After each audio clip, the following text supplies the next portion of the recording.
Rhino,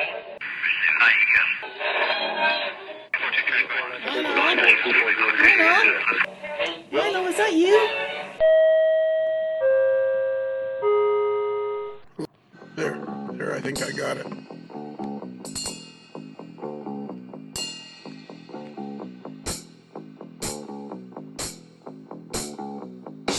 Bruce? Is this Lionel Strang? Yeah. Pretend it is. It's what do I owe the pleasure this time? Why don't you just pretend it is? Okay. So, Bruce? Yes? You would think after almost 10 years of doing this, we'd actually, be somewhere near good. You'd like to think that would be the case, wouldn't you? Right. I think we're still striving for mediocrity. Yeah, I think the audio evidence shows that is not the case. Yeah, we're striving for mediocrity, I think.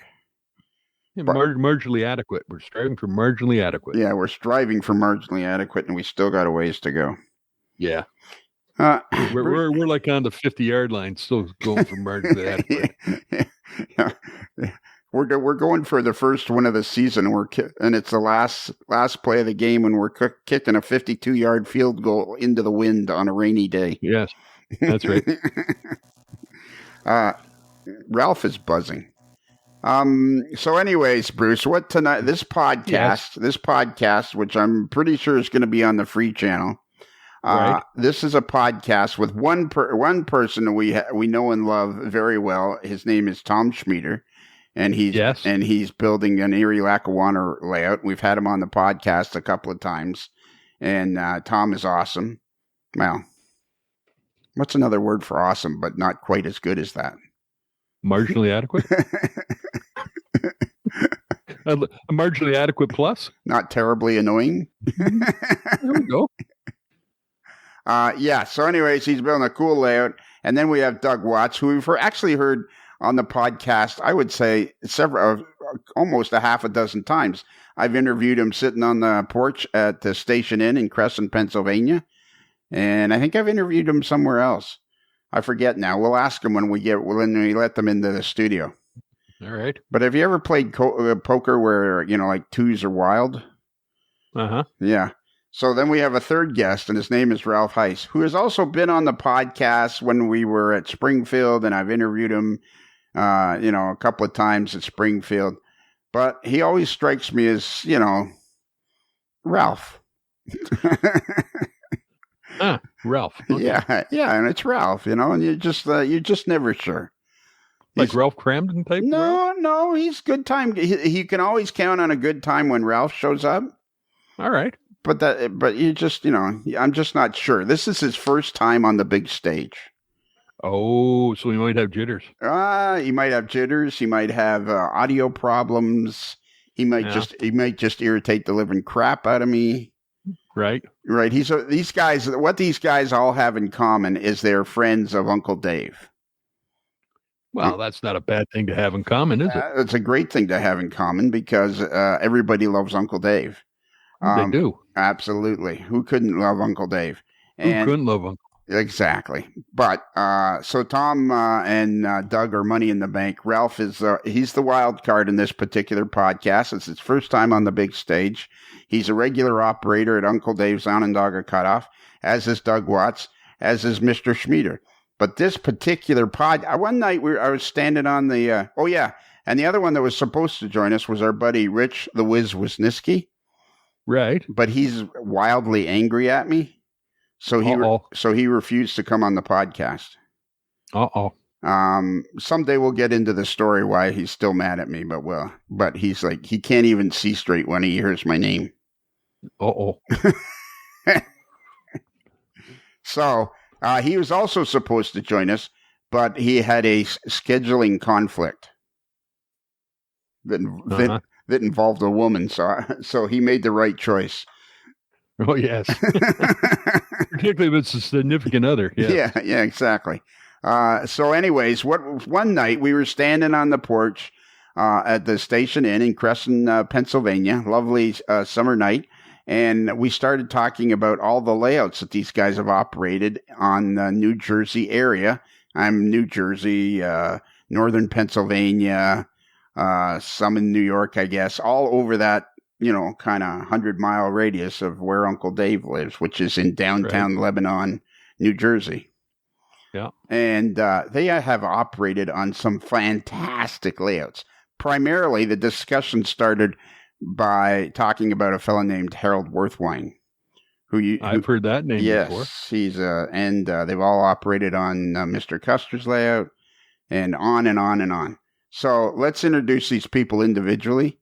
Tom, can you come into the studio now? Hello. Hello.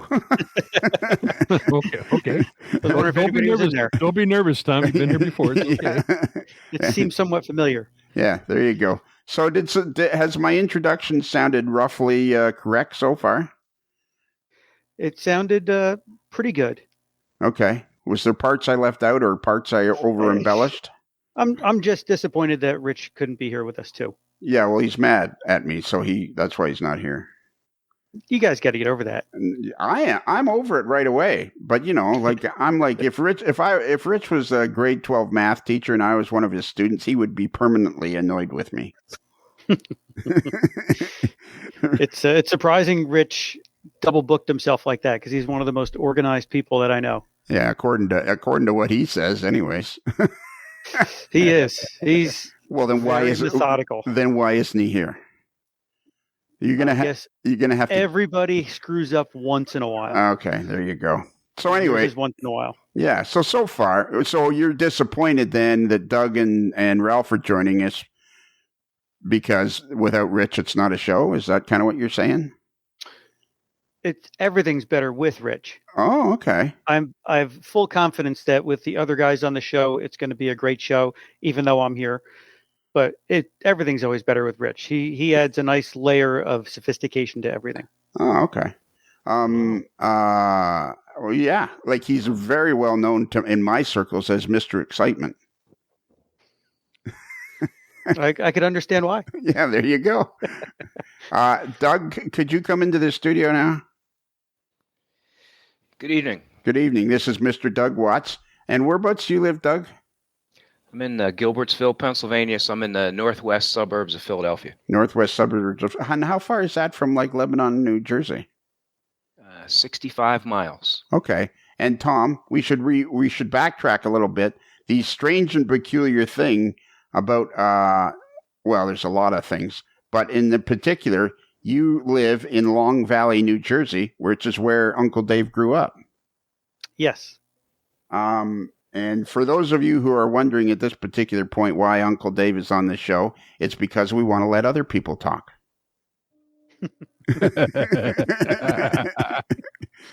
That's a fair assessment. So, Doug, how do you feel like my introduction was? Was it fairly accurate, not too accurate? Did I kind of cover the basics? Yeah, I would say that it was just right. Okay. And finally, we're going to invite Mr. Heiss into. Now, this is a fellow's Ralph Heiss. And Ralph, come on into the studio. How's that sound? That sounds wonderful. Well, that's good. Excellent. Yeah, that sounds great. How are you? I don't believe I've ever had the pleasure of meeting Bruce. No, I haven't formally introduced you yet. How are you, Bruce? I'm fine. Well, I have yet to formally introduce you. Formally? Oh, well, please do. Mr. Heiss, would please say hello to Bruce the mailboy. Hello, Bruce. Hello. Doug, you have never met Bruce in person. Have you? I don't believe you have you? I don't think so. No, just over the podcast. Do you go to Springfield, the Springfield show? Oh yeah, absolutely. We got to talk about that later too. Yeah, been going to it since 1998. Well, you may have inadvertently met Bruce the mailboy because he's been at the last several Springfields himself. Yeah, I've been to 5 or 6 myself. Yeah. Yeah, standing at the old AML booth. Tom, do you have any recollection of meeting Bruce? Not directly, no. He may have been there in passing when I was up there last year, but I didn't remember bumping into him. No, so he didn't have like some kind of lasting impact on you or anything. Apparently not. I say it's a shame that I didn't meet Bruce last year. Well, you don't need to suck up to me. It's okay. How do you not remember Bruce? He's the mail boy.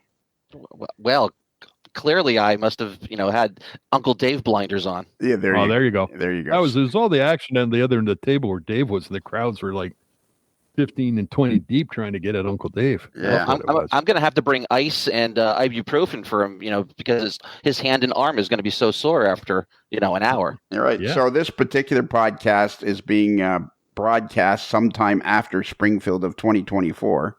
So how do you feel Springfield went in this year's version, the 2024 version, Ralph? I loved it. I always have a good time. It's great to see friends who I only get to see maybe once or twice a year because they're spread out across the country. People come in from everywhere, like you, Lionel, like you. Yeah. And and it's just a great time to walk around and see some of the bigger vendors. It's an experience. It's something that every serious modeler should do once. And every modeler that's not serious. And that too, yes. Yeah.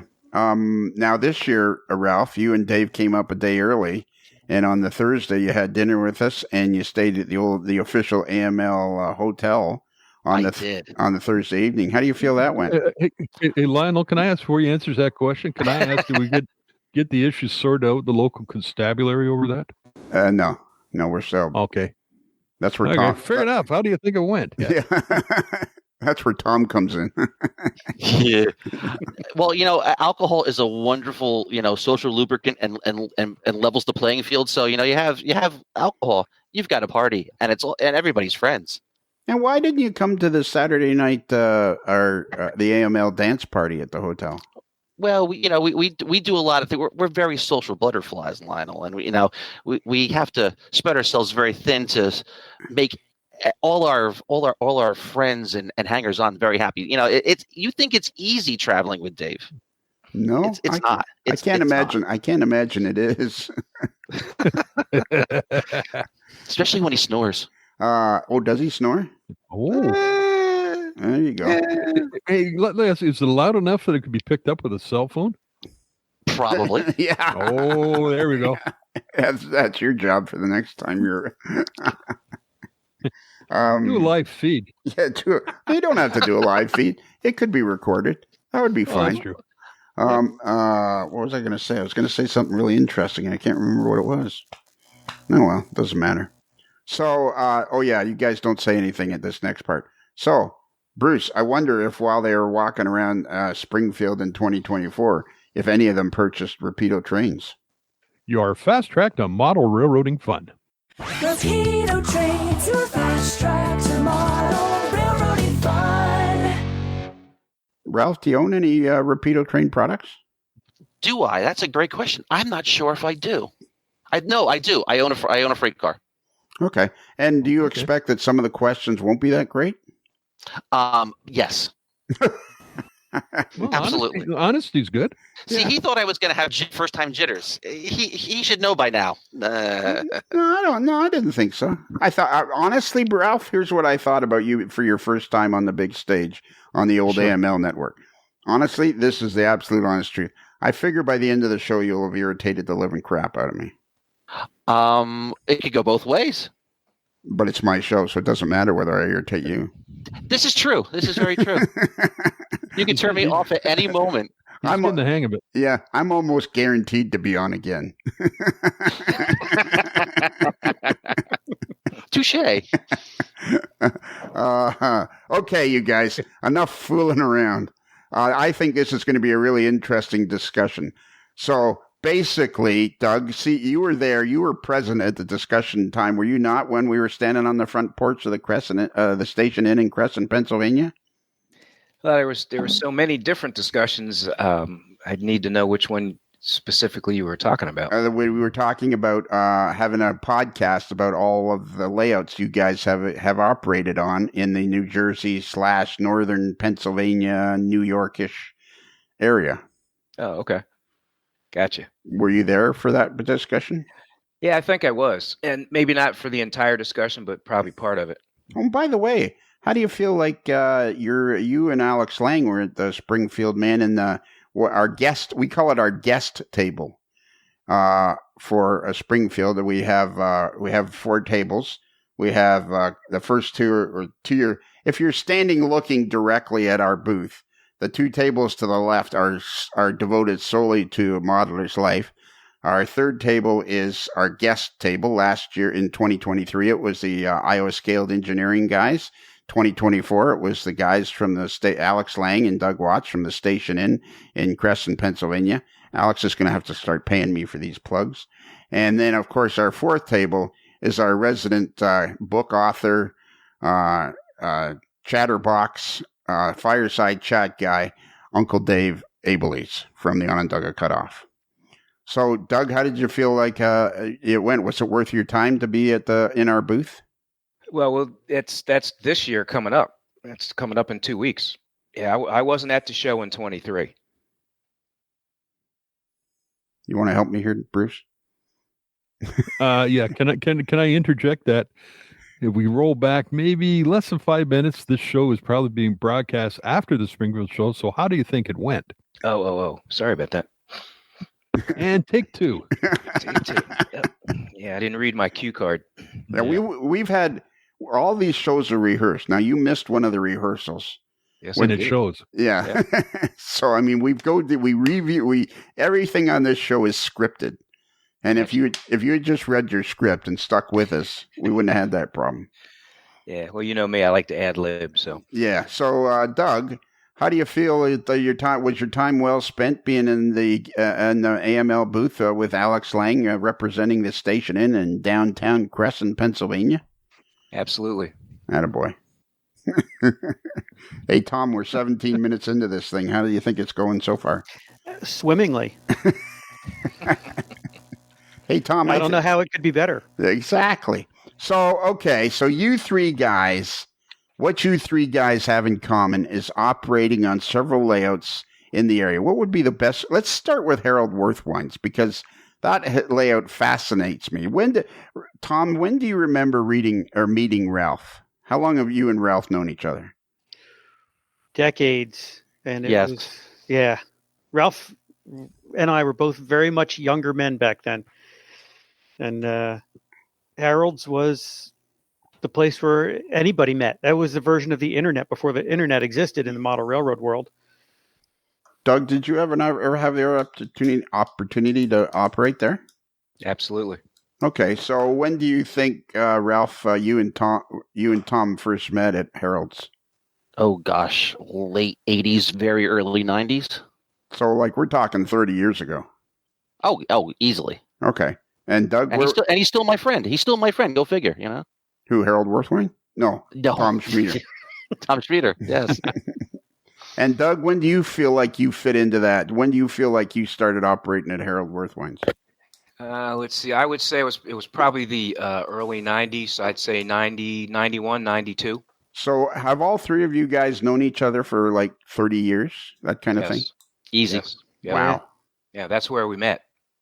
I just had a horrible thought there, Bruce. Uh-oh. What's that? We're old? No, that this could turn into this could turn into a 2-parter. Oh, well, that's all right. Well, I'm not sure I can handle Ralph for 2 shows. Well, can we say it's going to be a 1-parter, then discover it's going to be a 2-parter, and not invite Ralph back? You know what? I think before we go on, I'll play some with my Rapido trains. Your fast track to model railroading fun. If it's H-O, the fast track is Rapido. Okay, so I think this whole Harold Werthwein, I had one opportunity back in the early 90s, late 80s. I had one opportunity to visit his layout. And my memory, of course, is somewhat fuzzy of it. All I remember is it was this massive layout. And I think it was a bungalow, right? A ranch house.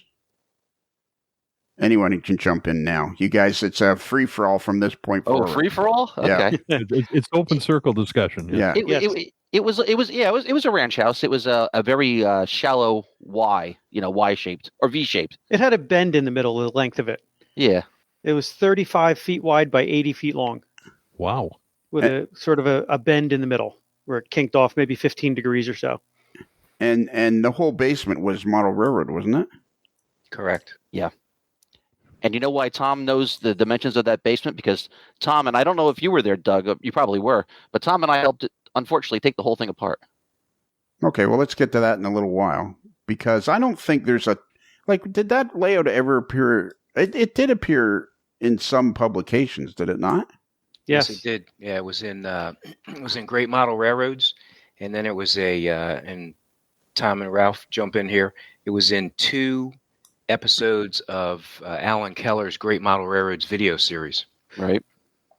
I think it was in Model Railroader in their 60th anniversary issue. Is that right? Yeah, it sounds about right. Yep. And it was also, I think it was in Model Railroading magazine. Yep. Yeah, and it may have been in Model Railroad Journal.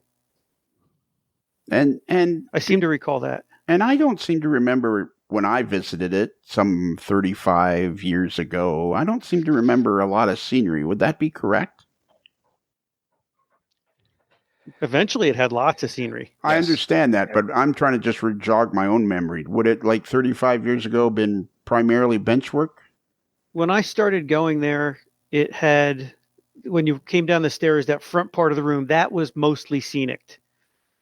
And I think they started from that section and worked their way back through the basement.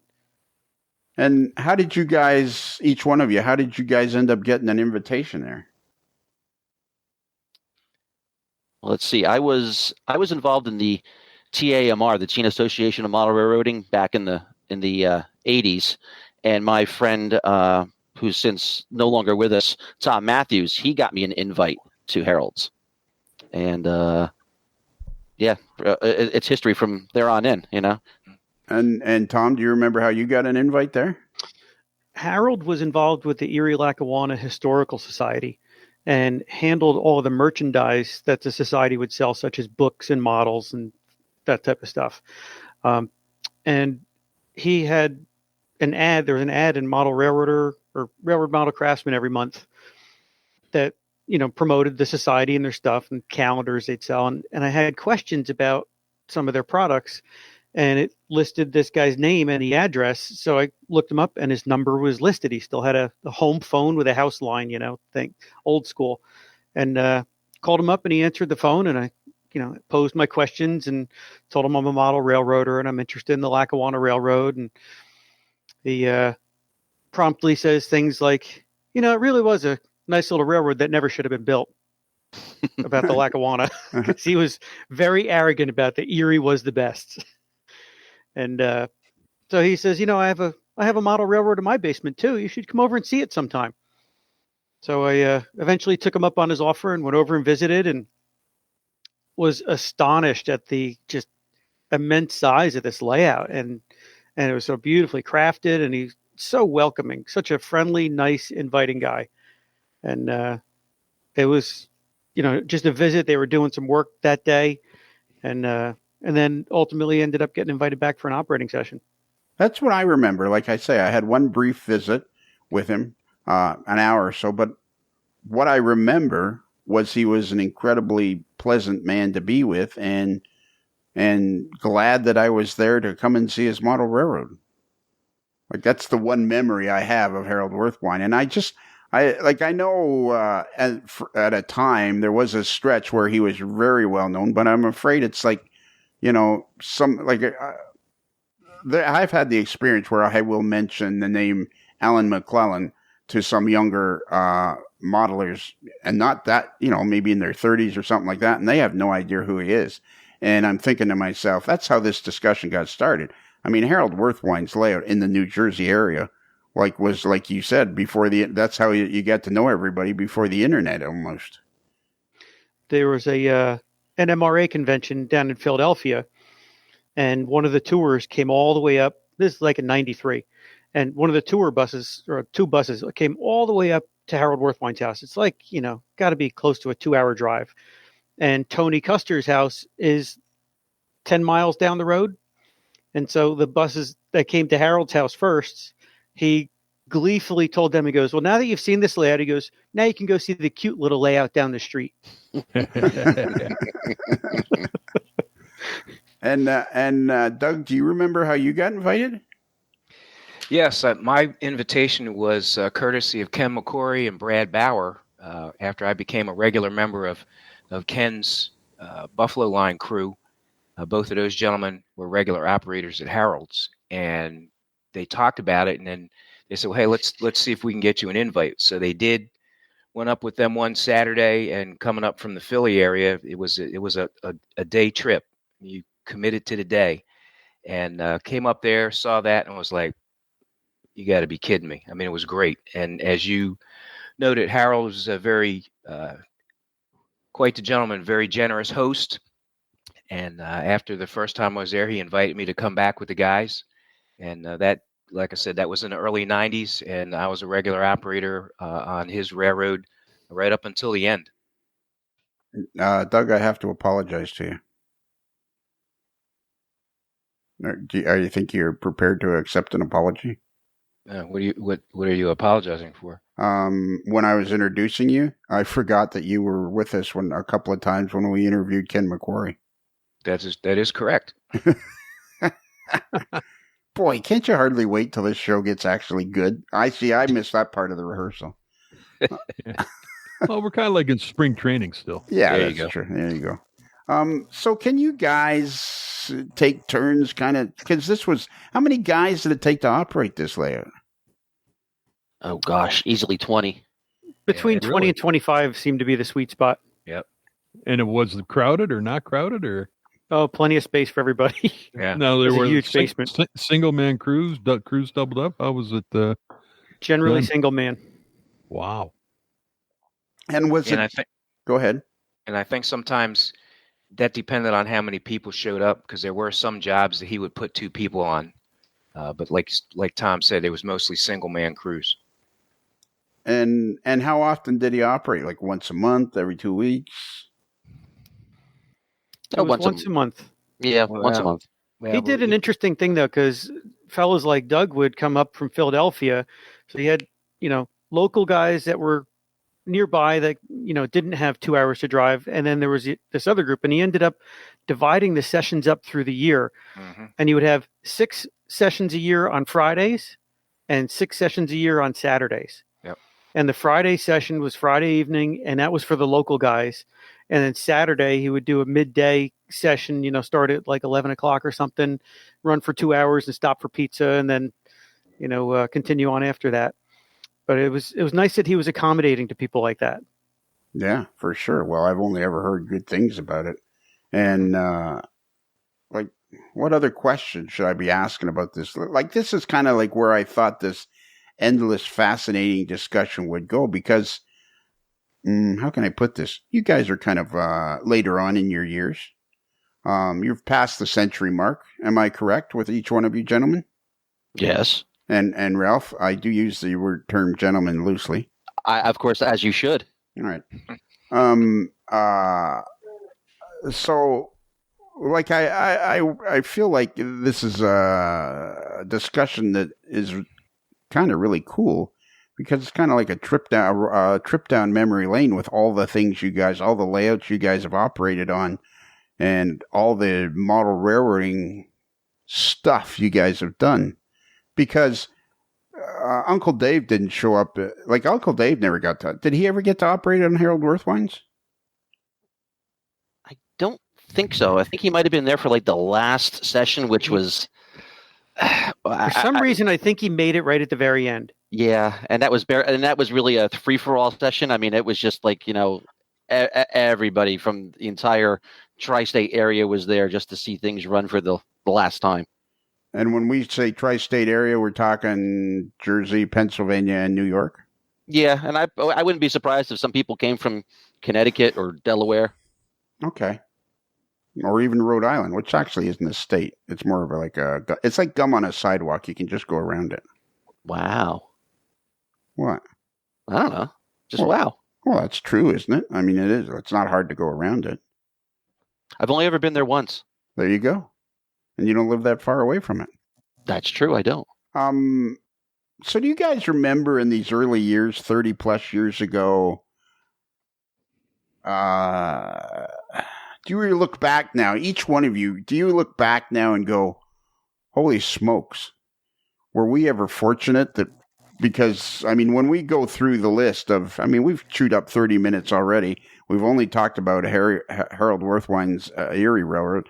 And I mean, the list of layouts that you guys have operated on is pretty, I mean, I know that for sure, Ralph, you and Tom are pretty much regular operators on Tony Koester's layout, aren't you? Sure. All three of us, yeah. Yeah. Yep. So, like, do you guys, and I mean, each one of you answer the question individually, but do you guys kind of like, once in a while, kind of get a hold of yourself and go, holy smack, are we ever lucky for being model railroaders in this part of the world? Oh, without a doubt. Yeah, without a doubt. Yep.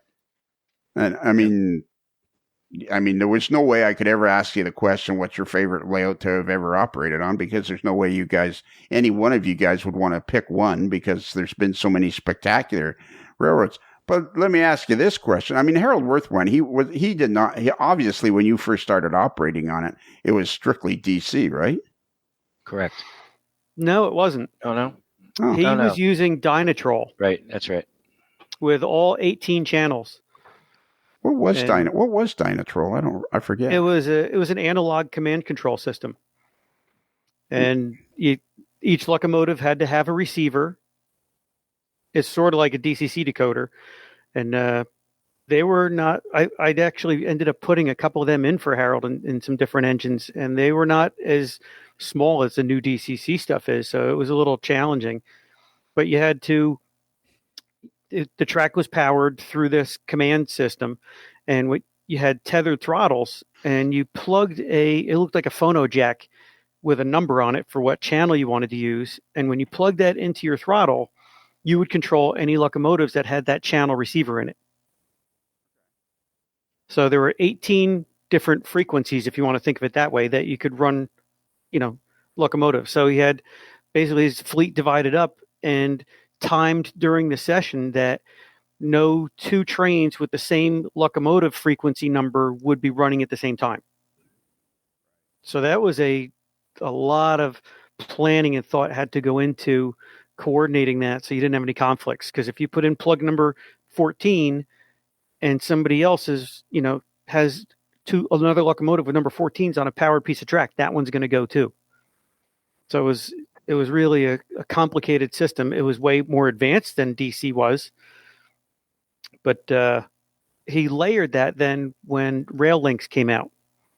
There was a fellow named Jerry Bellina who lived over here in Califon, New Jersey, who designed this infrared control system that used like a TV remote control. It was infrared signal. There'd be an infrared sensor on the locomotive, and there would just be DC voltage on the track, and the signal would be sent from your remote throttle infrared signal to the locomotive receiver, and then it would use the track power to power the model. And you could have, I think there was 255 different settings, locomotive channels you could have on that. And he layered that on top of the Dynatrol. And that added a lot of flexibility to his operations at that point. And was that as sophisticated as it ever got, or did he ever eventually start using DCC? He got to a point where there was a fork in the road, and the Dynatrol system gave up the ghost. And Abbott Lottie, I think, was the company owner, and just an ancient early analog control system company, and you couldn't get new stuff for it anymore because DCC was really successful by then. And Harold was like at a crossroads, and he was, what should he do, to replace, because now he's got all these locomotives that were still using Dynatrol, and he has to do something different. And it's either he's going to go fully in with rail links, or should he do something different?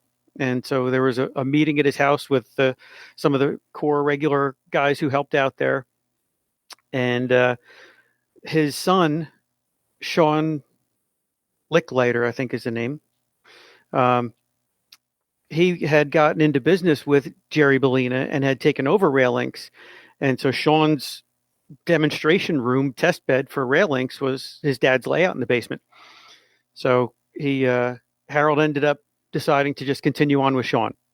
And it was a little disappointing to some of us because DCC showed so much promise with all the sound systems and locomotives and everything that are out there. And Rail Links didn't support sound at all. It was just a motor-only control with lighting functions.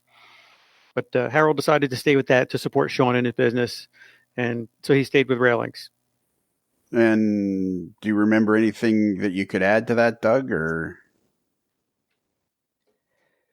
As far as the system, no, I don't know, just the electrical operating system. Like you did you kind of like, were you of the gee, I wish this went to DCC? I mean, how old of a fellow was, say, Harold? That, like, when was the last operating session?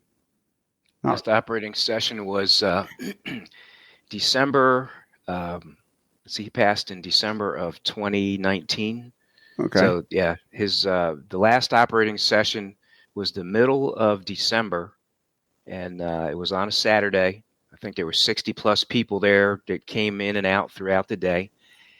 And he passed, I believe he passed the next day, because his daughter-in-law shared with us that via an email, and Tom and Ralph fill in any of the details that I miss, that she had gone to visit him after the Saturday session, and the word had already been put out to everybody that this was going to be the last session.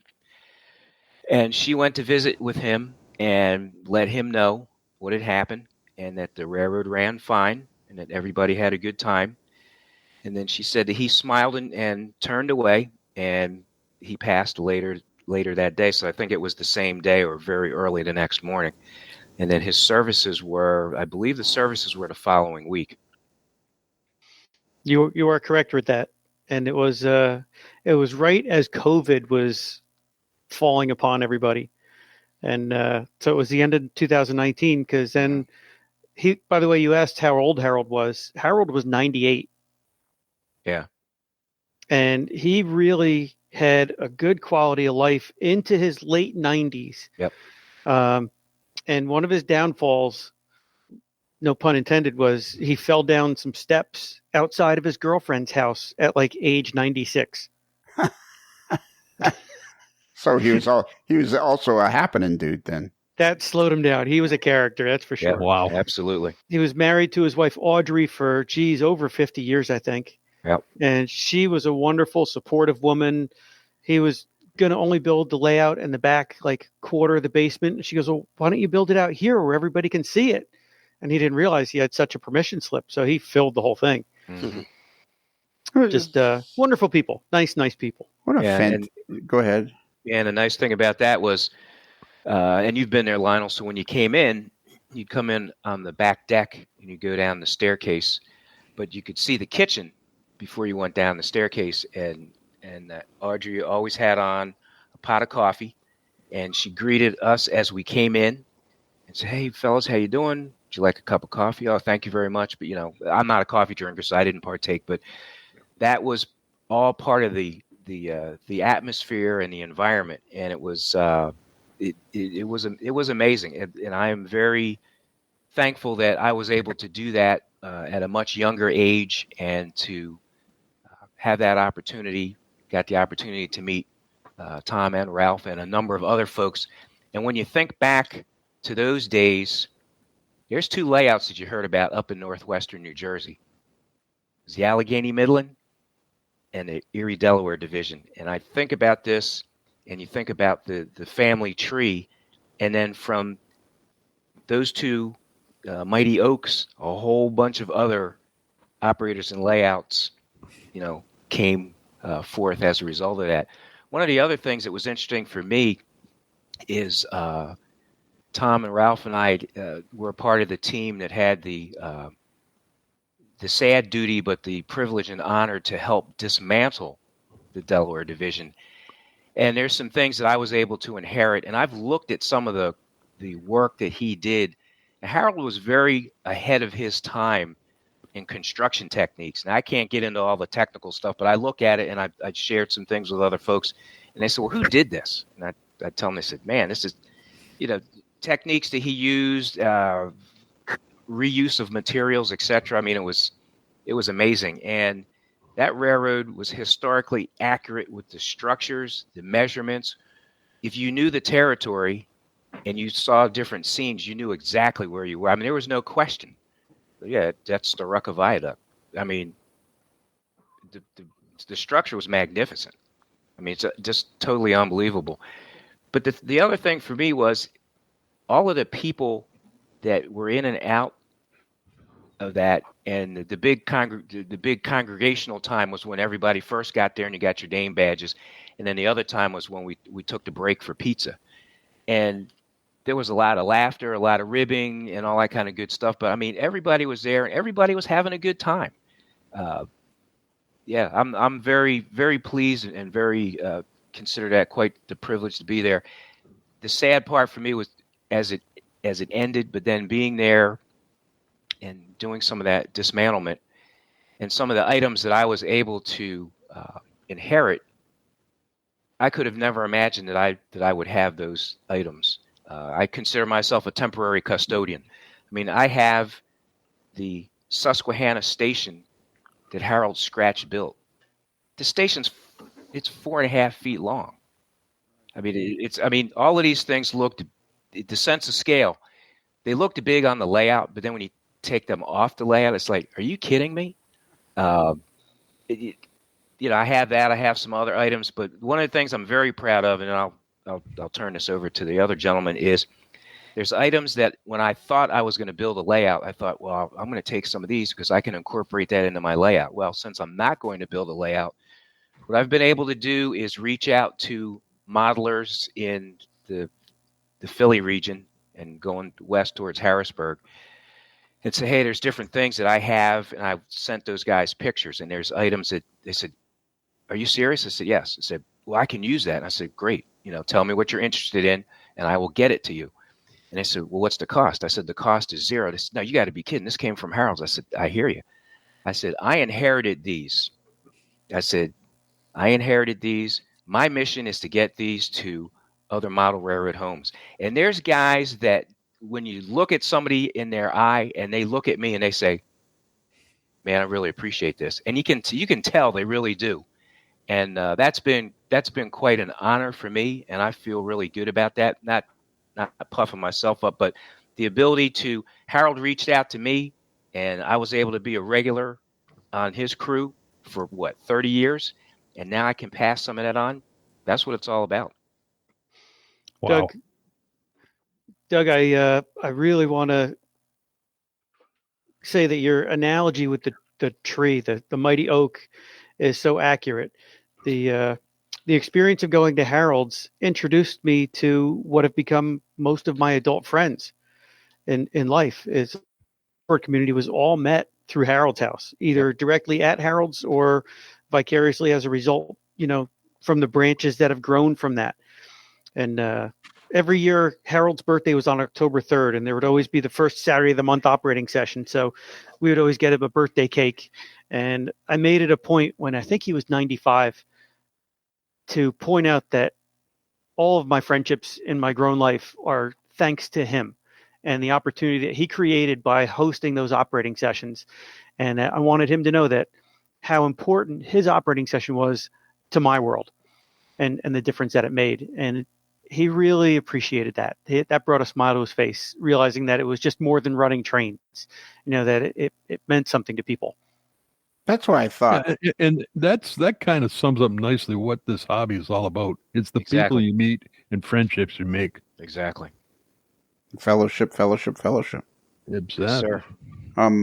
That's kind of why when we started having this discussion, I thought, man, if we can do this right and we can get the chatter going, I think it's wildly important to have this conversation because, number one, of course, we don't want to forget people who've gone ahead of us. But I feel like we're kind of, over the last 10 years, kind of revolving the wheel or something. The wheel is turning a bit because, like Harold Werthwein's and Tony Koester's and other layouts that we're going to talk about, that have been featured in magazines and stuff like that. It's like, like the three of you, you've kind of, like, Tom, you're building a fantastic layout. Like, it's a basement size layout. I walked when I got a chance to go there and, I walked around with my mouth open going, holy schmoly. And you're the kind of guy that can, the kind of guy that does, you're diligent and you're anal. You got to be anal to do that kind of stuff. Particular. Let's use the word particular. Sure, go ahead. Knock yourself out. I'm being very good right now. Yeah, I know. Thank you, Ralph. Thank you, Ralph. I'm feeling a little exposed. Yes. Yeah.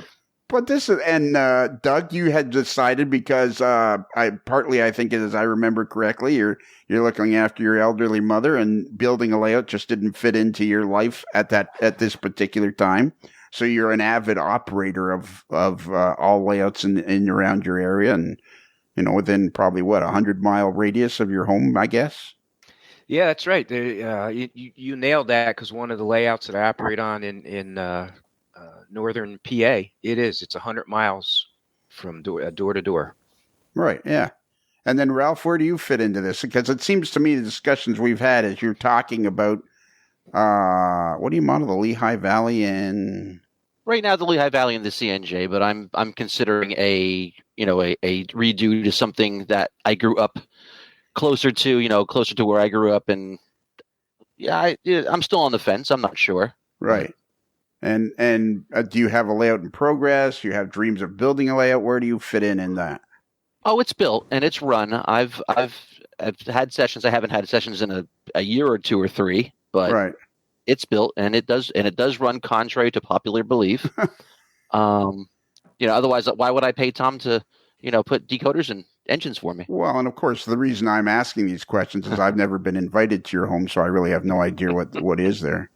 This is true. There might be a reason for that, but there might not be a reason for that. It could go both ways.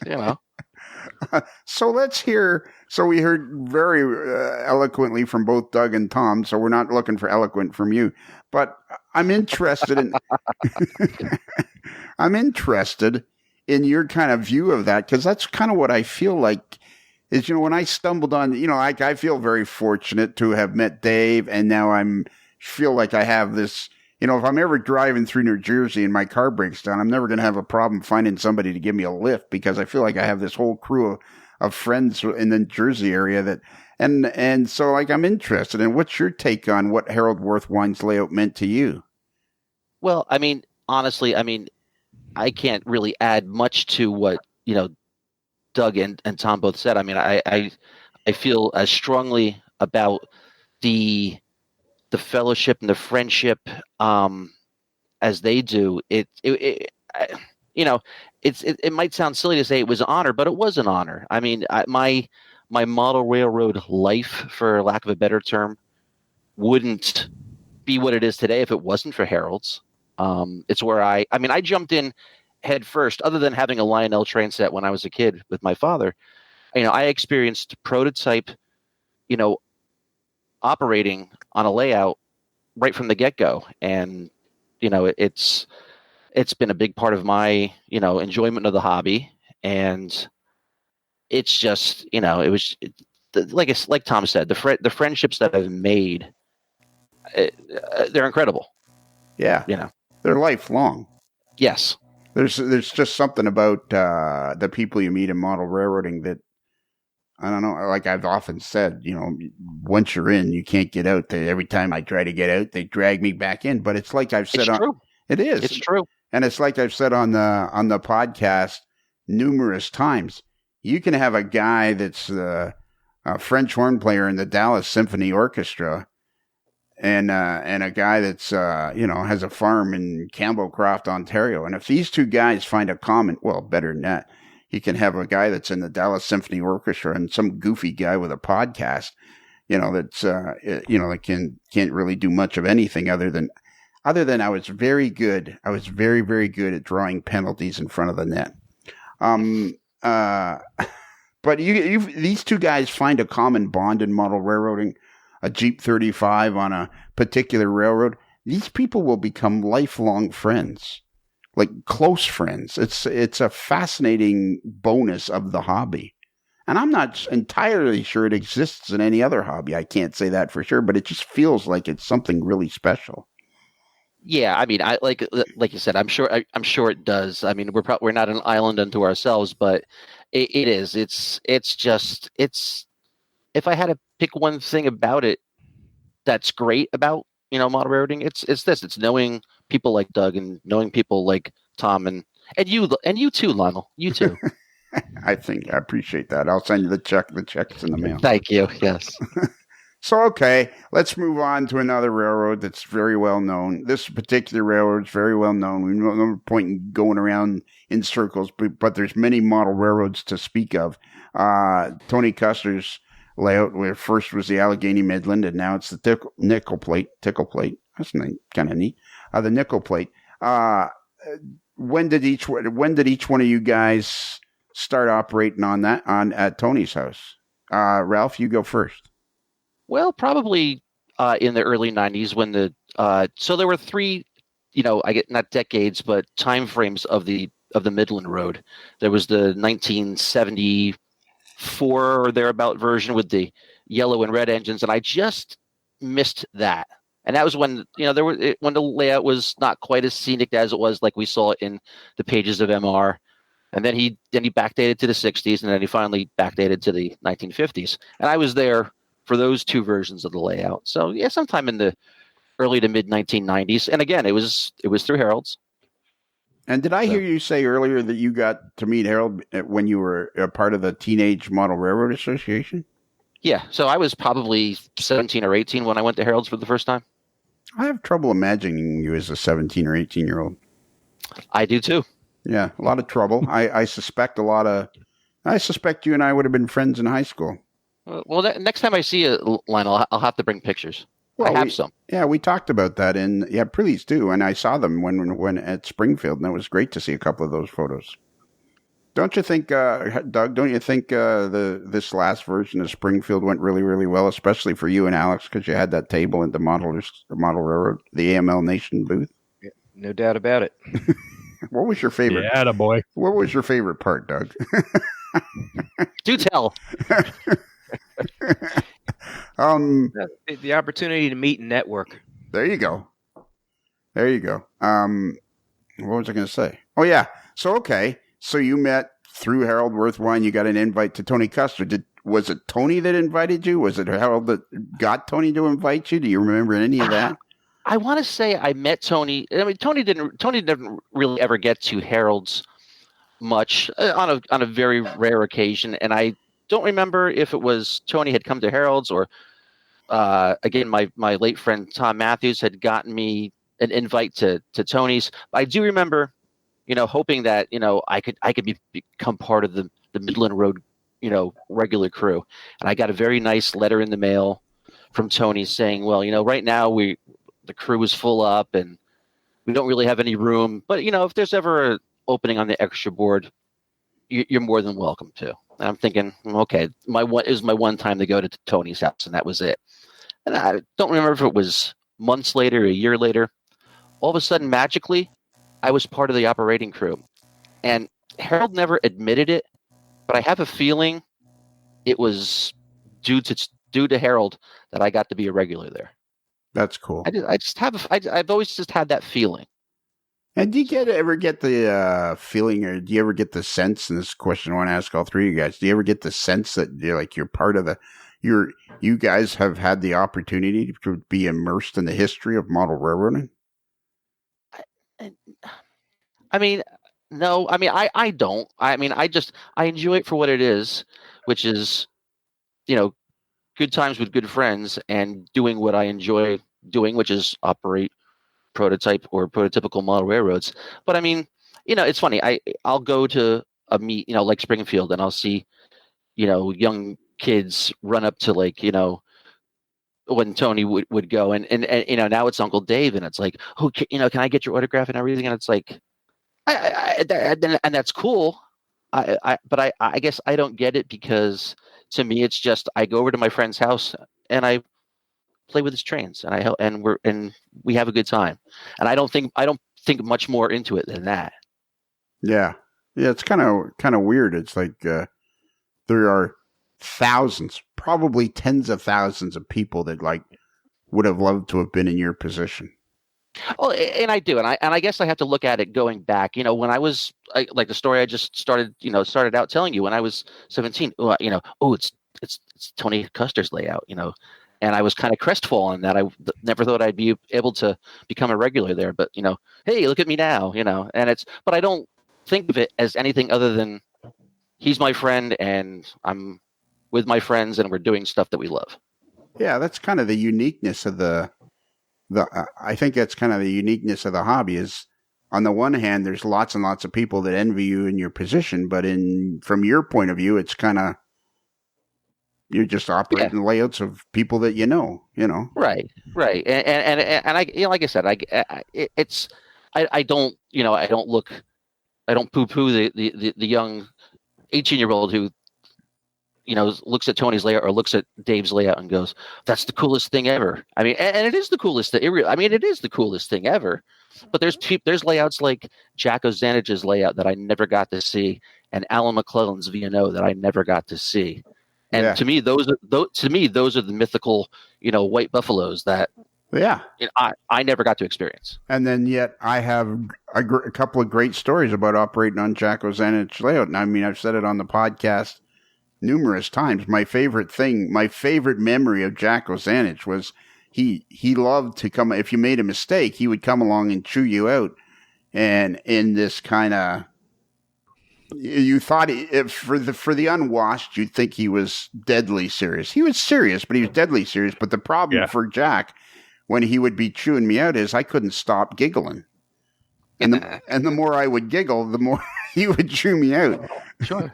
And I mean, but he always had that bit of a smile on his face when he was ripping you a new one, which so you knew. Yeah, and then I have my great story of Alan McClellan's when I decided he needed me to come over during the Columbus NMRA National Convention. Somehow I got it in my head that he needed me to come over and help him run the railroad, and to the point where I said, "Well, I'll bring donuts," and then he said at the last minute, he says, "Well, yeah, somebody's dropped out, so come on over." And then I'm in his basement. When he went out, he said, here's a throttle. There's a train running around the layout, so you know what you're doing. And there I'm standing in the basement of the V&O by myself, running a train for 15 minutes. And you look back at that and like, holy smokes. Right. Yeah, absolutely. It's just the history, to me, the history of model railroading is becoming a more and more fascinating subject.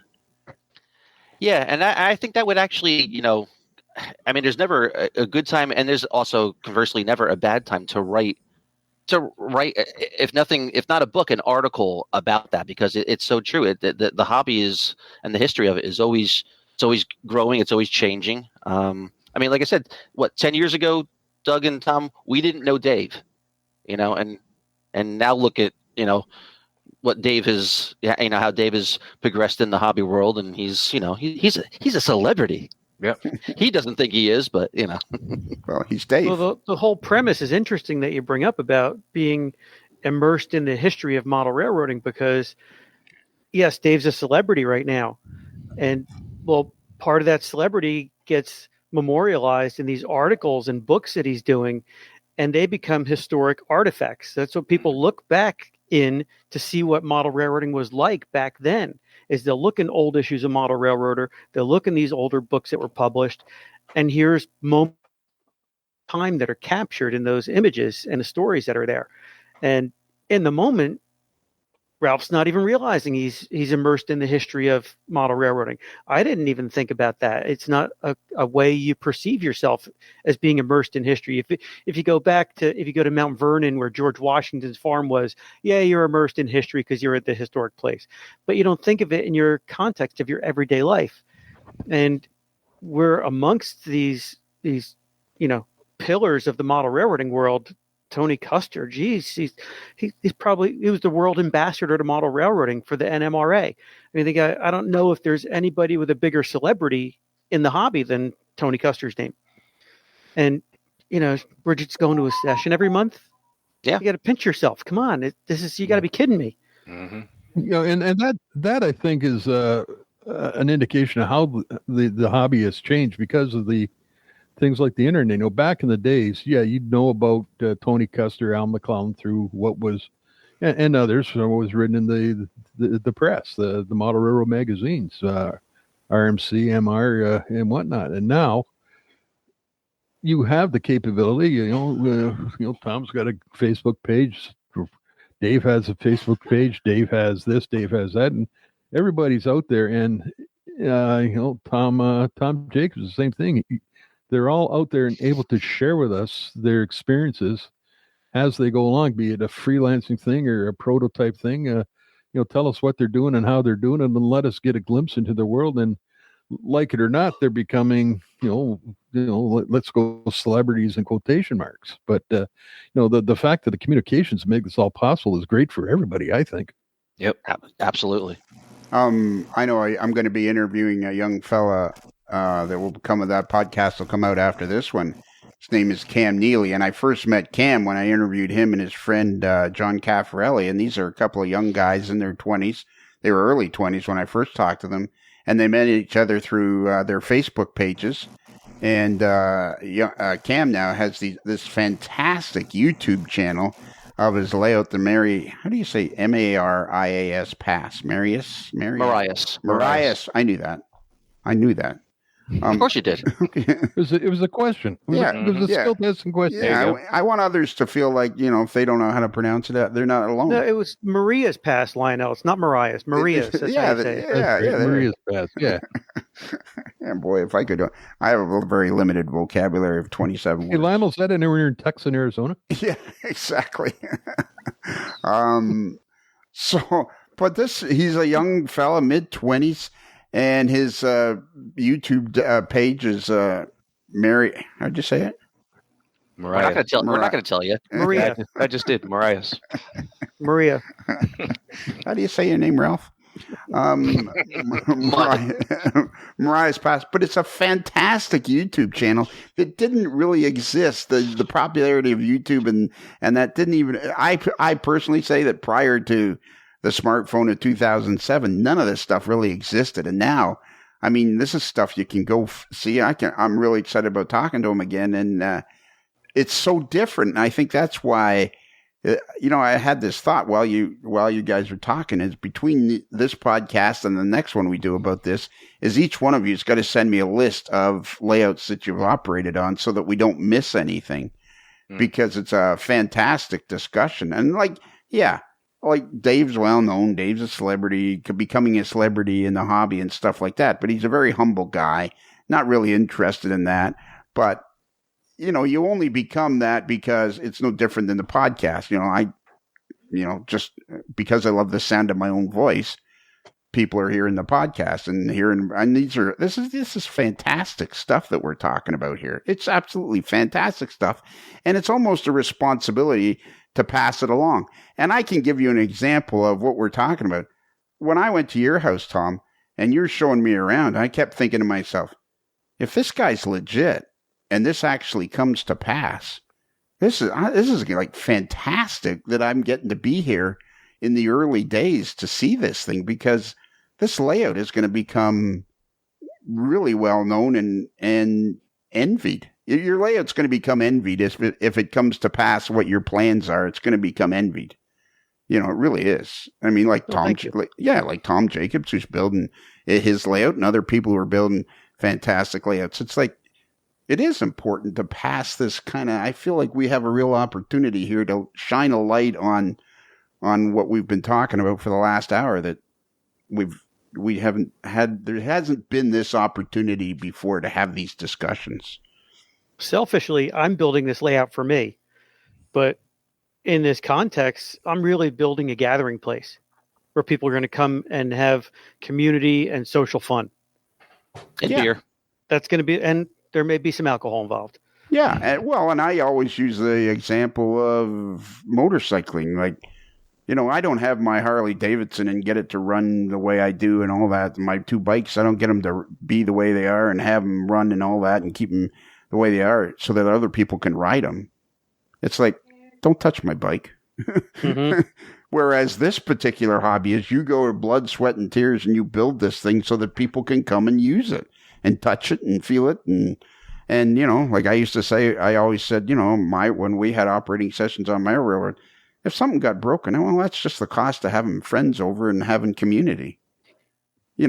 Because the people that came over, nobody did anything. No, things are going to happen on your layout, Tom, that nobody will have done with malice. It's just going to, through this simple case of being used, things are going to happen. And it's totally different from a lot of hobbies. You do your best to minimize those risks, but it's inevitable. Yeah. So, Doug, when did you get to? You operate on Tony Koester's, right? Correct. So when did you start operating there? I would say that I was fairly late to the game. It was probably 2011, 2012. I had the had the opportunity to be president of the Operations Special Interest Group for 2 years, and during that time, the gentleman who was vice president was Jim Dalberg, and Jim was a regular operator at a lot of layouts in a lot of different areas. And he and I were talking one day about some things for the OPSIG, and he said, he says, we need to get you out to some other, he says, you're doing a lot of operating, but we need to get you out to some other layouts. And he says, let me see what I can do.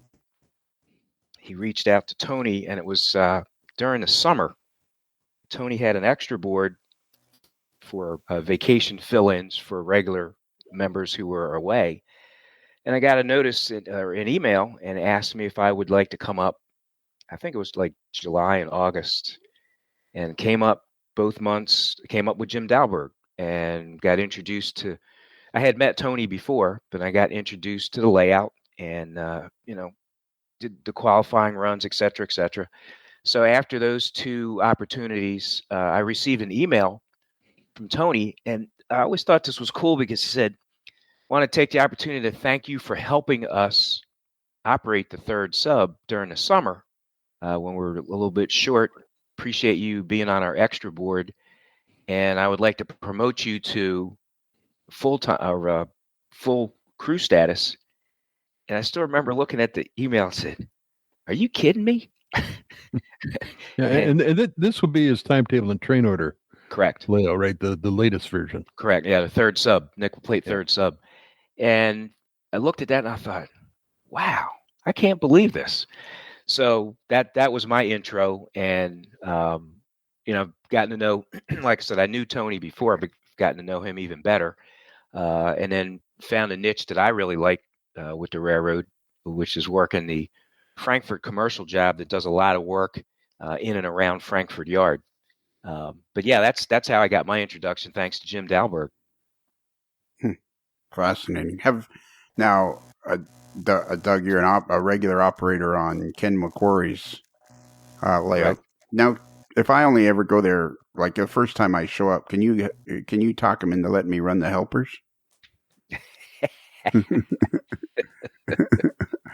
Actually, we'll give it a shot. Yeah, there you go. That's all I'm asking. Just give me a shot. Give me a chance. There you go. Right after you drive the Corvette. Yeah. Yeah, exactly. A buddy of mine, I know I've told this story. That's the problem, Bruce. Now that we're coming up on 10 years. Yeah. You got too many stories. Well, no, I tell a lot of the stories several times, but I enjoy them. Oh, yeah, so do I. So do everybody else. We'll have to find one. You never tell the story the same way twice. There's always a little bit of a different wrinkle. That's true. That's true. But when we're talking Corvettes, I always think of the time we went to Lex Parker's house, and talk about a lovely man. What a wonderful guy he is. What a super fine gentleman. Anyways, we were there once, and I was always giving him. I always would say, "Hey, can I drive the Corvette?" Or if he stored it in the winter, or he would go on vacation, I'd say, "Well, if you want to leave the keys, I'll take it out for a spin." Blah blah blah. And one day we were there, and he says, "Hey, you want to go for a ride in the Corvette? You want to drive the Corvette?" And I'm like, "Yeah, sure, that'd be great." And he says, "Okay, let's go." Yeah. And I'm driving his Corvette, and the best part was he said, "There's this really cool on ramp that's like a quarter of a mile long." He says. And I'm going down, and I'm trying to be, respectful. He says, and I'm like, by the time I get to the end of it, I was going really fast. We don't need to mention the speed, but we were going really fast. And it was just so cool. I mean, it's like the things you get to do with the people you get to meet from this hobby. Go ahead. And the one thing I'll always remember from that, when you got out of that vet, the smile on your face couldn't get rid of that for like 3 hours after. You were just like seventh M, like a kid had died and gone to the candy shop with all you can, no limit on what you could buy. It was that was great. Yeah, it's so cool, the people that we're meeting in this hobby, and then I just feel like we're in the middle of a time when, kind of like one act is ending and this next act is kind of starting, and this is just a cool. I knew this would be a really good discussion if we could get it going, which it has been so far. I mean, that's what we got to do. Is you guys have got to write me a list of layouts that you've operated on, and we're going to have to go through the list because I can't think of any kind of an organized way of doing it. And I'm definitely not organized, as everybody has come to realize as the years have gone past. Well, it's not funny. It's desperate. I'm desperate. I'm not organized. And I'm behaving very much. I'm being really good. And why are you behaving? Well, it's that's a good question. Yeah, I think it's maybe the glass of rye that I had before we started helped. Yeah, I think that's a fair question. It's like just be Ralph, will you? All right, if you insist. I insist. All right. Yeah, I mean it'll annoy the crap out of me. Like that's not, it's not. I got to ease into that, Lionel. I just can't come out, guns blazing. All right. So, and did we ask you, Tom, how you got going at Tony Koester's? I'm trying to remember where the direct invite came from. I think the first time I went to his layout was with the NMRA convention in '93. I ended up getting on that purple tour or whatever it was that went to both houses. And I think I just talked to him and said that I was an operator over at Harold's house. And I think he just gave me an invitation to come by for one of the sessions, and that started it. Do you guys But mind? I think Harold was probably in the background working on that too. Yeah. That wouldn't surprise me. That's cool, eh? How that all came about. I want to apologize to all three of you gentlemen in advance, if you don't mind. Because I think I'm going to insult you. It's going to be a group insult, but I'm pretty sure it's going to sound like an insult to everybody else. It kind of sounds like one to me. But I'm already insulted. Good. Perfect. Now we're getting somewhere. I feel like the New Jersey people in this hotbed of model railroading and model railroad operations, it feels like you guys are just so, I can't think of another word other than anal. Bruce, help me out on that. But you guys you're on your own in this one, Bill. Okay. How about dedicated? I don't like the direction this is going. Well, guys are so dedicated to prototype operations, and you're so into it, and it seems so like you guys are just, this is the way we do it. And, it sounds like the West Point of model railroading, where you guys, and it's kind of like half, I'm stumbling along here, but that's okay. It feels like, because I'm sure there are other places around the country where operations is important. Like, I don't feel, Bruce, that when we operated my railroad, it was as we were dedicated to it, but we just, we ended up using the automatic track warrant system that I developed, and we were quite happy doing that. The five of us, or usually 5 or 6, whatever the number was, we were there. We ran your railroad in somewhat of a reasonable fashion, and we had fun. The key word is we had fun. And it seems like your guys' version of fun, because of several people in the area where prototype operations was really, really important to you guys, which is great. It just seems like this particular, I'm sure there are other places in the country that are like that, but it just seems like the New Jersey area or this, I don't know, let's use Lebanon, New Jersey as the center. Well, the Newton, New Jersey as the magnetic north. And it just seems like you guys are just like, this is how we operate. Don't bother even asking us to do it any other way. Does any of that make sense to you?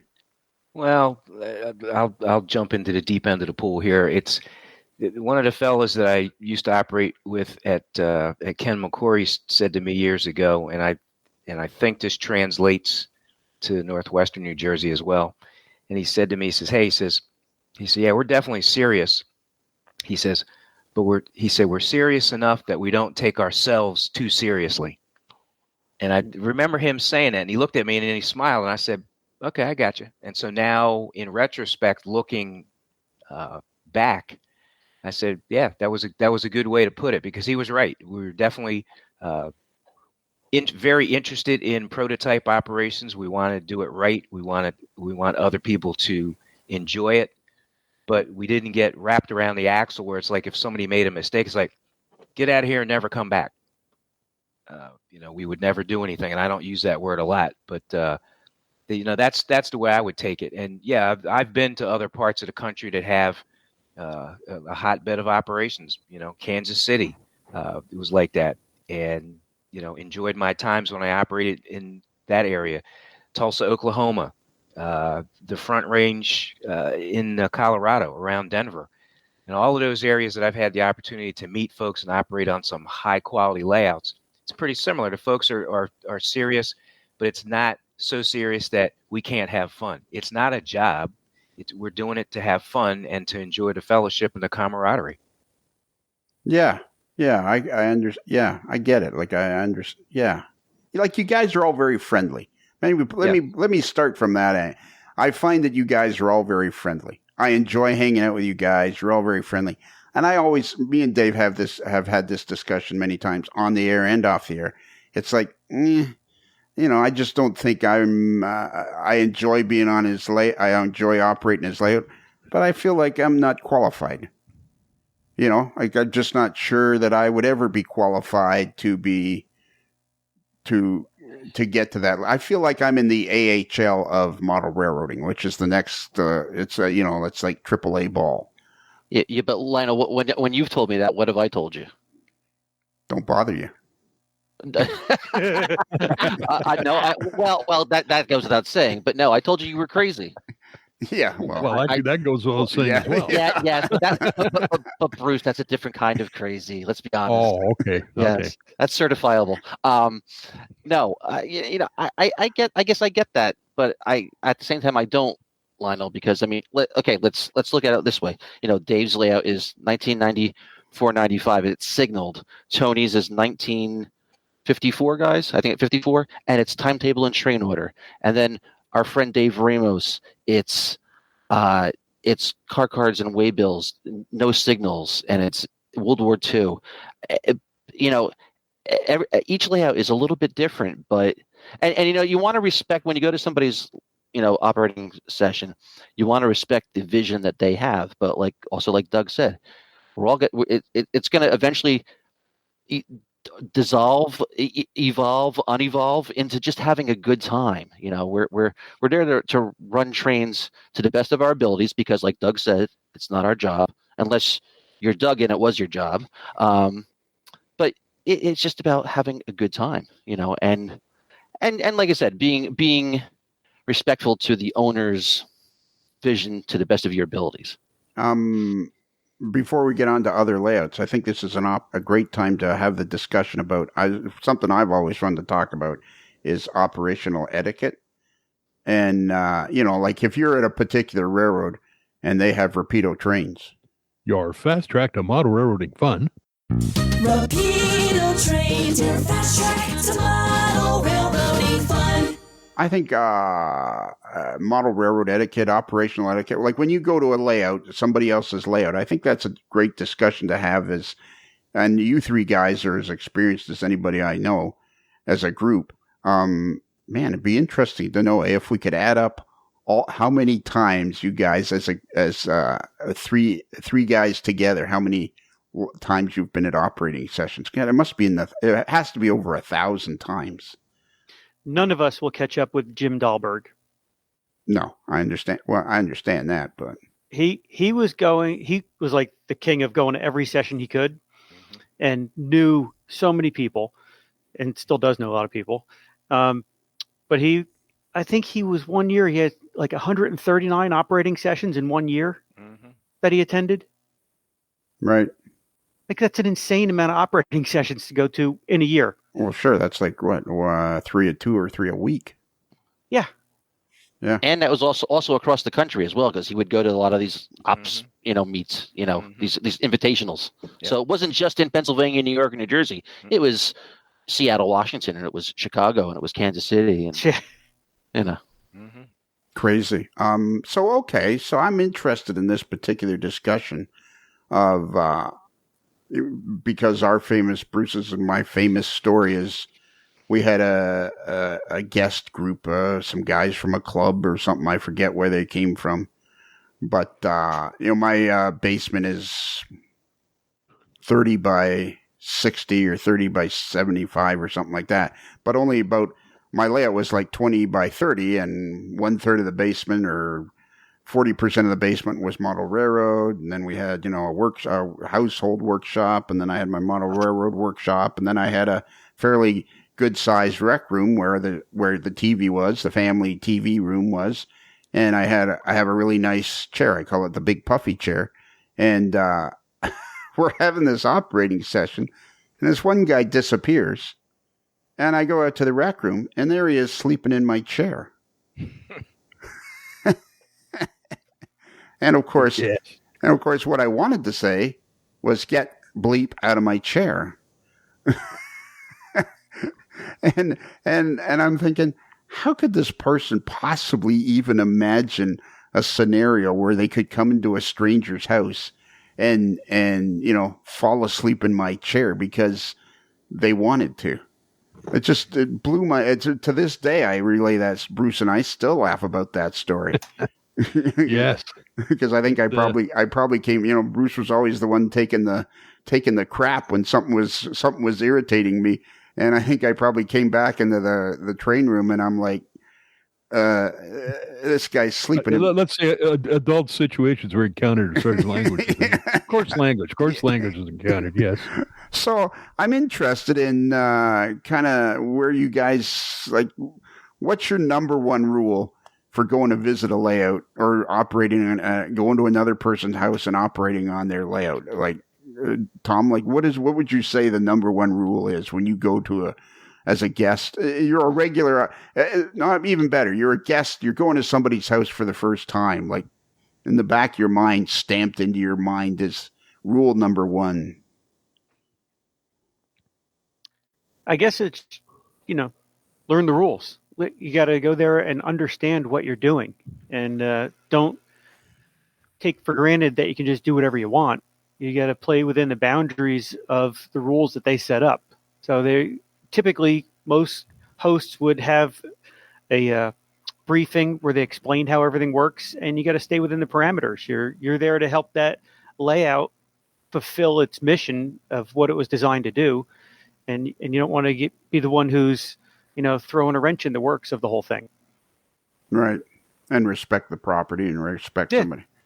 That's probably a good word for it, is that, just be respectful to the owner's wishes and be a good guest. Yeah.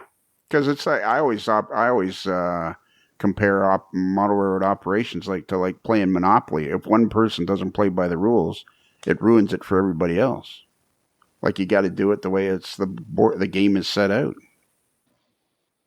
Otherwise, it doesn't work. Ralph, no one's having fun. And no one's having fun. Yeah, exactly. Because they're all looking at you, though. Yeah. And the problem is, if you don't know that they're looking at you, then you are the sucker in the room. Then you're really ignorant. Yeah, exactly. What about you, Ralph? Do you have a number one thing that strikes you as? Again, I hate to be the guy who says this every time, but I mean, Tom said it right. It's just be respectful. It's not about you. It's about it's about the layout that you've come to visit and hopefully not just be an observer, but to be an active participant in. It's the layout is, it is what it is. It has purpose, and just be respectful to that purpose, and everything, unless you're a real what, everything else should work itself out. I mean, you came there because you obviously wanted to come there. So just follow the rules. It's kind of and before you go, to the washroom, don't just start marching through the house looking for the washroom. Right. looking in the medicine cabinet. Yeah. Yeah. What about you, Doug? What's your take on this whole discussion? I'd say that Tom and Ralph hit the high points. I really can't add much to that. The only thing I would add is be respectful.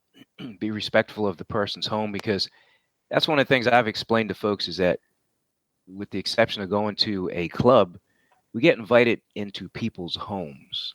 So be respectful of the home, be respectful of the host and hostess.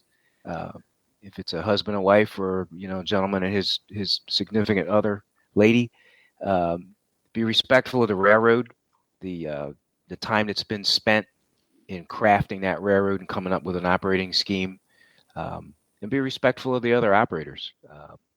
Don't act like you know everything, because you don't. Even though some of us think that we do, and I mean, I've fallen into that trap. But be respectful. It's a cool hobby that way, eh? It's like, it's a cool hobby that it forces you to intermingle with people. Like, if you want to partake in the hobby, if you want to partake in operations, you can be a lone wolf, but the real high points of this hobby is the intermingling with other people. I mean, walking away. Were you going to say something, Bruce?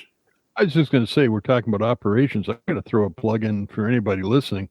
Join the Operations Special Interest Group for $10 a year for an electronic subscription. You get 4 copies of the dispatcher's office and access to a database where there's operating sessions and stuff like that. You can't go wrong.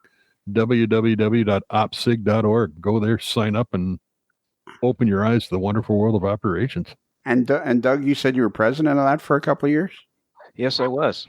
And was those the 2 years where membership dipped? Oh, ouch. No, that's when I joined. Be respectful. What was that? I'm not in his house right now. Yeah. Hey, you're in my house. The 2 years that I had the opportunity and honor to be president was in between. The administration ahead of me was Phil Manette, and then the administration after me was Jim Dalberg. It was interesting being in the middle there, because under Phil's administration, he and his team did a lot to build on the strong foundation that the folks ahead of them had built. So by the time it got to where I had the opportunity, we did some things kind of in a holding position, but there are some things that we did administratively to make sure that we continue to have a strong organization. It was quite a privilege to be in that position. And it was interesting because, as Bruce just mentioned about the electronic version, and you can get the Dispatcher's Office magazine that comes out quarterly. You can get that in a digital format. But back in the day, I would get the print format. And as president, you had the responsibility to write a column each quarter.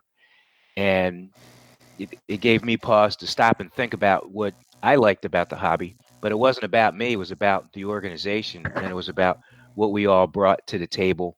And one of the things that I tried to make sure folks understood is that it was a volunteer organization with multiple folks wearing multiple hats to get things done. And for the most part, a lot of folks understood that. We had some people that kind of didn't, but it is what it is. But that was a good time. I'm not really sure what the membership numbers were at that time, but it continues to be a strong organization. A lot of good information, and like I said, it was an honor to be president. Bruce, one of the things I like when I'm reading my dispatcher's office. No, what's that? I like to always have it nearby. I like to have some Rapido trains. Your fast track to model railroading fun. If it's N, if it's H-O, the fast track is Rapido. But all seriousness aside, the OPSIG Special Interest Group, the Operations Special Interest Group, is, for lack of a better word, spectacular. It is literally spectacular. $10. That's like you say, Bruce. $10 a year, and what you get for that $10 a year is staggering. The quality of the magazine is unbelievable. Indeed. It's just like. Yeah. Oh, and I tried to mention, with that $10 a year, you get access to all of the back issues of the Dispatcher office. So way back to the very start when they started putting out some sort of newsletter. So there's tons of great information out there. Exactly, and you could read articles that I wrote for the dispatcher's office. I mean, what better value could there be? Absolutely. See, Bruce gets it. Yeah.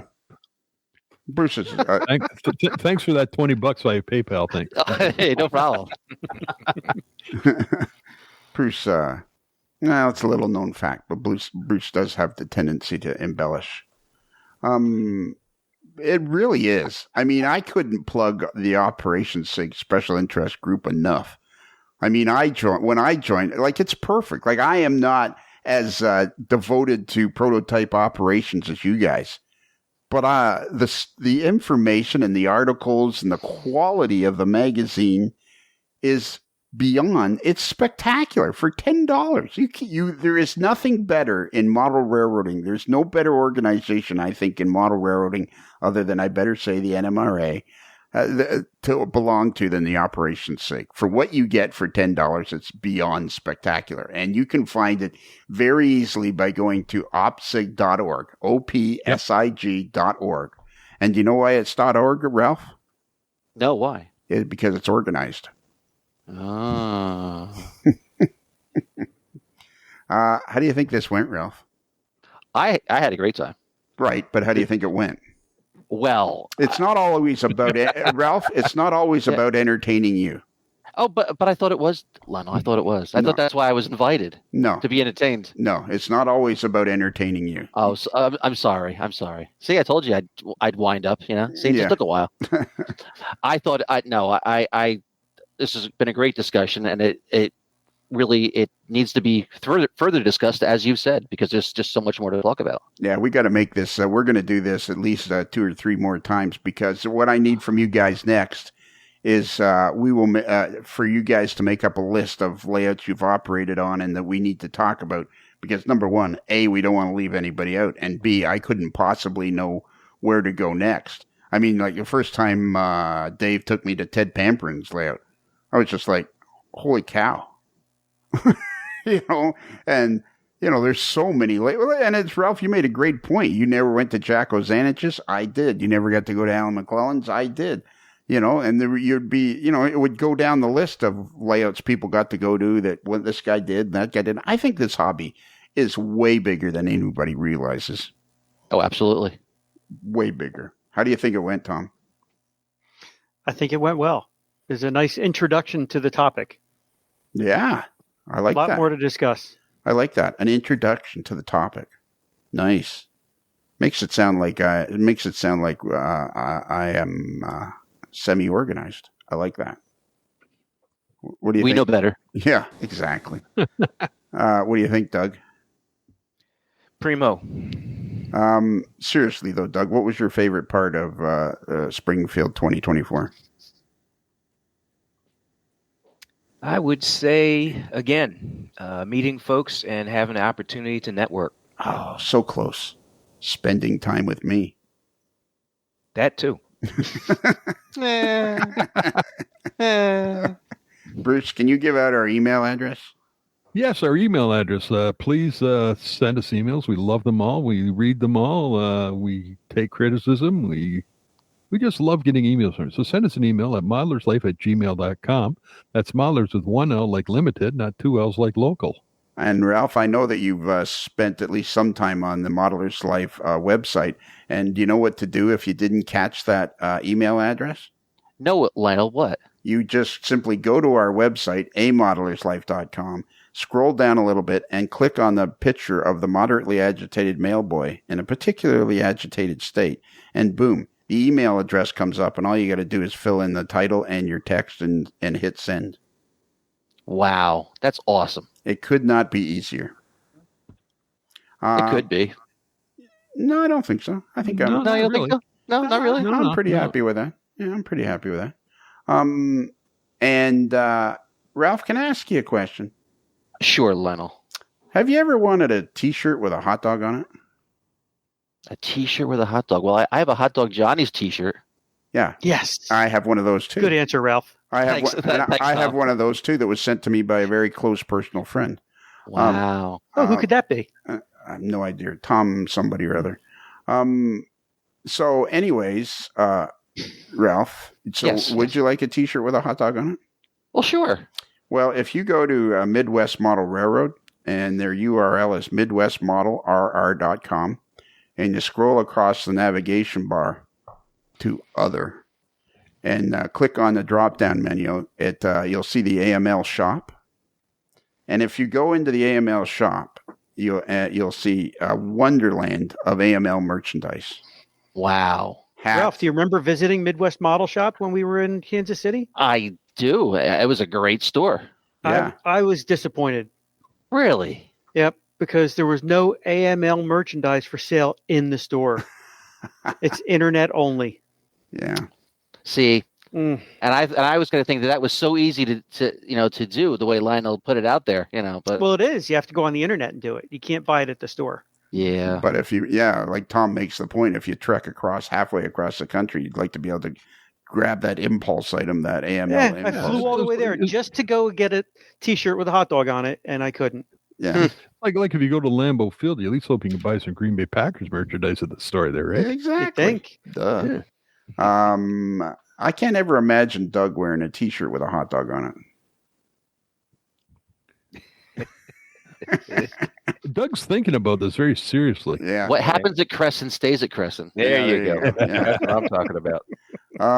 So anyways, you go to Midwest Model Railroad, you click on AML shop, and boom, you are in a wonderland of AML merchandise. Hats, hoodies, T-shirts, mugs, and in there you will find a T-shirt with a hot dog on it.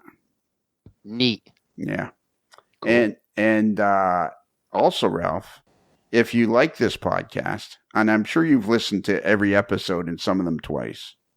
Of course. Absolutely. If you'd like twice as much podcasting a week on Mondays, of course, this particular episode is free because it's on Monday. But if you'd like twice as much podcasting a week for just a few cents a day, you can go to our Patreon channel and you can get twice as much. You can get a podcast every Tuesday as well as Monday. So wait, you're telling me I can get more Dave Abeles for just a few pennies more? Yeah. Wow. More Chris Adams, more fireside chats with lots of people. More Bruce? More Bruce? More Bruce. You can listen to our viewer mail episodes, which to me that's worth the Patreon admission right there. that is yeah. I'm going to sign up tonight. Good man. And if you sign up, there's two levels, the $5 level. But if you sign up to the $10 a month level, you are entered into the When Will I Get My T-Shirt contest. Ooh. You will get your T-shirt. The problem is I'm in charge of distributing the T-shirts, so it's a bit of a crapshoot when your T-shirt comes out. So every year, if you're a $10 level member, you get a T-shirt that's only available to those particular members. Hmm. The key is I'm responsible for sending them out, and it's a little, spotty. Well, you've got your hands in so many things, Lionel. You can't be expected, Please. Yeah, exactly. Oh yeah, and also on our website, if you click on a picture of Uncle Dave, you can go to his Patreon channel. And I keep telling him, because he has twice a month he puts out a video, and I keep telling him that these videos years and years from now are going to be really cool to watch. He's building up this really cool library of videos about how-tos and behind the scenes at the old Onondaga Cutoff. Neat. Or as we refer to it, the OC. Tom and I have told Dave many times that he should start adding beer reviews to his Patreon page. That's actually not a bad idea. What could go wrong? Yeah, what could possibly go wrong? Have we covered everything, Bruce? Yeah, we've done Midwest Model, our Patreon, email address, alternate. Yeah, we got her. We got her done. All right. Bruce, I'm thinking that we let Ralph handle the last part. What do you think? Oh, that'd be a good choice, yeah. What do you think, Tom?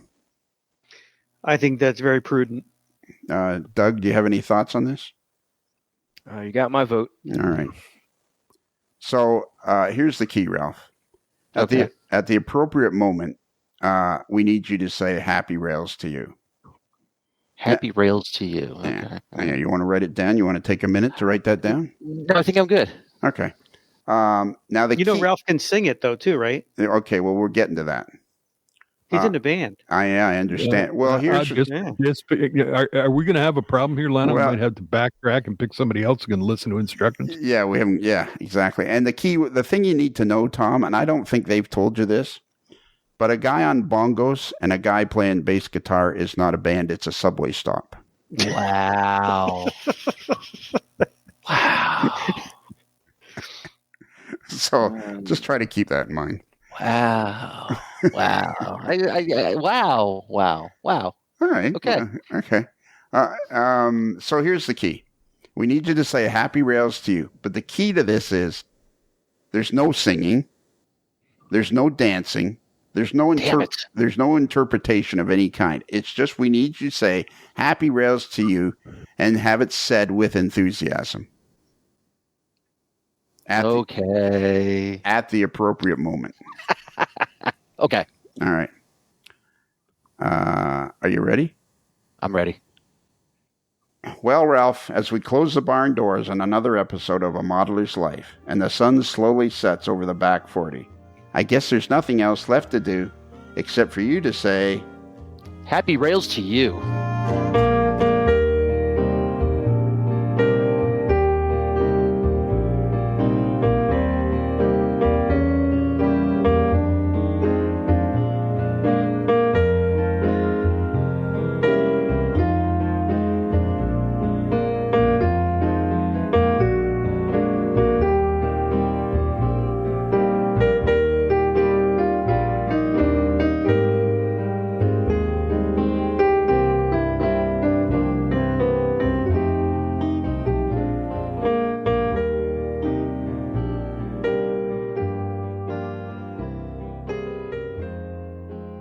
While in Busted Knuckle, guests of A Modeler's Life podcast stay at the Casa del Sol Motor Court and Inn, where late-night dancing at the Rumba Room is a magical event to be experienced. It's another Lincoln Homer.